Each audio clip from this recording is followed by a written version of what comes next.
สวัสดีค่ะวันนี้นะคะกุ๊กไก่มีสูตรผักสลัดที่ทำกินเองที่บ้านแบบชาวอิตาเลียนมาฝากนะคะก็มีผักสลัดจะใช้ชนิดไหนก็ได้นะคะแครอทก้านเซเลอรี่หัวแรดิชได้หมดนะวันนี้กุ๊กไก่จะใช้ผักสลัดตัวนี้นะคะแล้วก็แครอทหั่นฝอยนะคะที่หั่นเอาไว้แล้วผักสลัดนะคะใช้มือฉีกลงไปแบบนี้เลยง่ายๆนะคะไม่ต้องหั่นนะแล้วก็แครอทสักหน่อยนะคะโรยไปให้เป็นสีสวย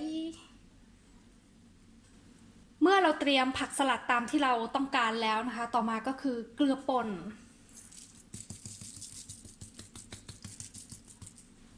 และหัวใจสำคัญนะคะของผักสลัดก็คือน้ำมันมะกอก extra virgin น้ำมันมะกอกบริสุทธิ์นั่นเองนะคะโรยลงไปเสร็จแล้วนะคะอันนี้เป็นสูตรแรกเลยนะที่ชาวอิตาเลียนทำกินที่บ้านนะคะคือแบบนี้เลยหรือถ้าเราไปกินตามร้านอาหารนะคะถ้ามีผักสลัดมาให้เรามีผักมาเปล่าๆจะปรุงแบบนี้นะคะอันนี้คือสูตรแรกและสูตรที่สองก็คือเมื่อเติมเกลือและน้ำมันมะกอกแล้วนะคะสูตรที่สองคือน้ำส้มหวานตัวนี้นะคะบางคนเขาก็จะเติมลงไปส่วนใหญ่ไม่ค่อยเติมนะคนที่เติมส่วนใหญ่จะเป็นผู้หญิงซะมากกว่านะที่ชอบกินน้ำส้มหวานนะคะเสร็จแล้วนะคะผักสลัดทั้งสองสูตรนะคะที่ไว้กินเป็นเครื่องเคียงนะคะกับเนื้อชนิดต่างๆนะคะ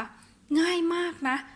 ชาวอิตาเลียนทำกินแบบนี้ที่บ้านนะคะตามร้านอาหารทั่วไปก็จะเป็นแบบนี้เลยนี่แหละค่ะสลัดแท้ๆดั้งเดิมสไตล์อิตาเลียนนะคะง่ายอร่อยมีประโยชน์ลองทำกันดูนะคะเอาไว้เจอกันใหม่คลิปหน้าค่ะสวัสดีค่ะ